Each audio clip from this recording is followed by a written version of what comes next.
The Griffin household was a circus of dysfunction, and the lottery win had only cranked the volume to 11.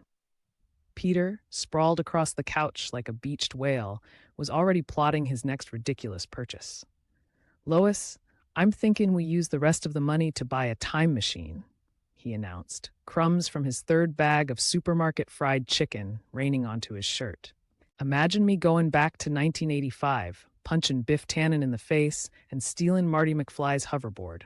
Lois, unloading yet another bag of groceries despite her undiagnosed mom injury, shot him a look that could curdle milk. "Peter, you can't even operate the microwave without setting it on fire. A time machine? You'd probably end up in ancient Rome, challenging Caesar to a hot dog eating contest." Peter grinned, undeterred. "Exactly. And I'd win, 'cause nobody chokes down wieners like Peter Griffin." Quagmire, who had wandered in uninvited, perked up at the mention of wieners.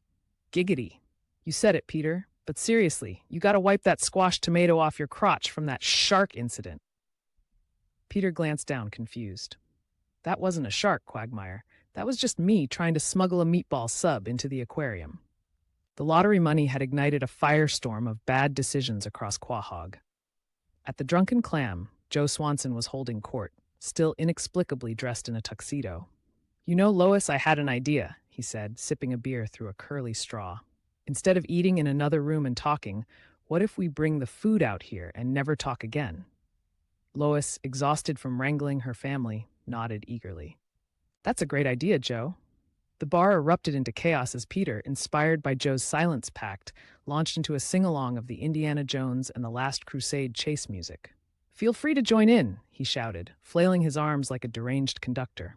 Nobody joined in, mainly because nobody knew the tune, but Stewie, perched on a bar stool, muttered, "This is why I keep a cyanide capsule in my diaper." Meanwhile, the news of Fiona Shepherd's disappearance was spreading like wildfire. "Oh my God, maybe he did do it," Lois gasped, clutching her pearls, actually a string of gumballs she'd mistaken for jewelry. The wife of James Woods High's former principal, John Shepherd, had vanished, and the town was buzzing with theories. "It's weird," Quagmire said, stroking his chin. "Same cause of death as those 3 guys in that local public bathroom. Unsolvable." Stewie, ever the opportunist, saw a chance to flex his evil genius. "Look, you're the only one who's got the know-how and technology to help us track her down," he told Brian, who was still trapped in Stewie's body after the voice swap fiasco. "Last week, all my gadgets were hoity, I think was the word," Brian grumbled. "I didn't say that," Stewie snapped. "You said hoity." The argument escalated until Stewie booked them on a flight to investigate, only to bicker over the credit card. "Just put it on yours and I'll pay you back," Stewie said. Brian sighed. "Yeah, I feel like when that happens, I sometimes don't get paid back, like Jersey Boys, Morton's Steakhouse."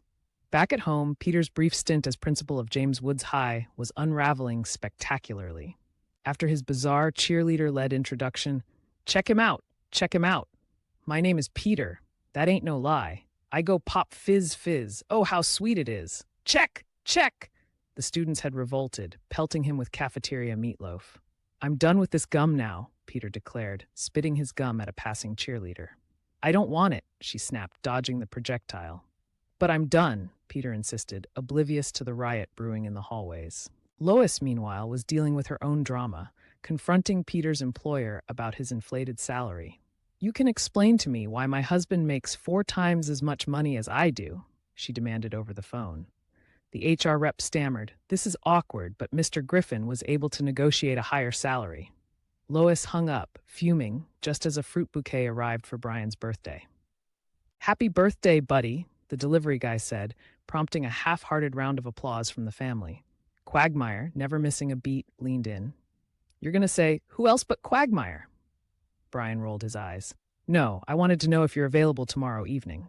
Peter raised an eyebrow. "Are you gay?" "Of course not," Brian snapped. "I'm unable to properly have sex with my wife, so I figured, who else but Quagmire?" The lottery money was dwindling fast, squandered on absurd ventures like Peter's artisanal pretzel business. "It's artisanal," he insisted, mangling the word again. "Pretzels." Stewie, meanwhile, was plotting to sneak into the Emmy Awards to steal a comedy award after their show earned a negative Emmy. The Emmys aren't fair, Lois complained. Shows like Nurse Jackie are basically dramas, but they get comedy awards all the time. Peter, undeterred, hatched a plan to infiltrate the ceremony, only to end up in a military recruitment office by mistake. You three have to join the Marines, the recruiter barked. Oh my God, we could be killed, Peter whined.